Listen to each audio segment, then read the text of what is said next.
Hi, I'm Pat Hindle with Microwave Journal. I'm here at IMS 2015. I'm here with Greg Peters. He's Vice President and General Manager of Keysight's Component Test Division. So, Greg, can you tell us how Keysight is strategically positioned to capture the growth in the new space industry? Sure. So first of all, new space is defined as the activities that are designed to provide commercial communications and internet access around the world. And the big change is that these companies are looking at accessing commercial technologies that are available in commercial wireless and applying those to space. So it's quite a different game than the traditional space business where you'd send up perhaps 100 or 150 satellites a year. Right. These customers are talking about sending up several thousand satellites over a couple-year period.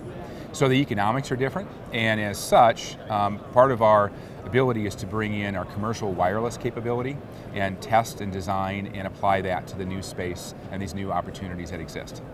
So what are some of the capabilities that you bring to the space industry that could benefit those type of companies? Yeah, so several things. First of all, it's around precision measurement, and then the second is around volume test. So we have a great familiarity with testing components. So for example, our equipment is used to test over 3 trillion capacitors a year. Wow. And those go into handsets and of course all other electronic items. So we have a lot of knowledge around this type of very, very high volume test. Obviously radio tests and handset tests come into that. And then the whole design side and designing for tests, of which we have both internal and external capability. So that helps. And the last part is the precision measurement aspect. So our equipment's been used in satellite for years, so you blend the two together and we think we're ideally positioned for those markets. Yeah, you have such a breadth of products that you really can cover everything.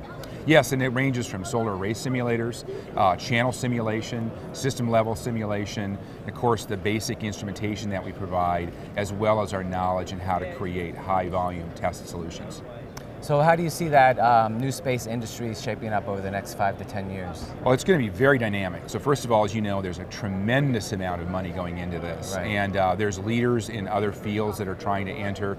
And there's what I call a noble goal. And the noble goal is to enable internet access to the remaining third of the world's population that doesn't have easy access or no access to the internet.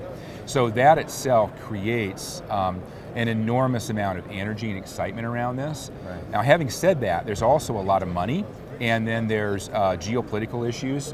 Does a country allow access? So, so you put all that together, and it's going to be very dynamic. And I think that we really can't predict the outcome, other than that it will be likely that internet access will be available to most people in the world in, let's say, 5 to 10 years. Great. Well, I really appreciate you taking the time to talk to us today, and thank you very much. Great. Thank you.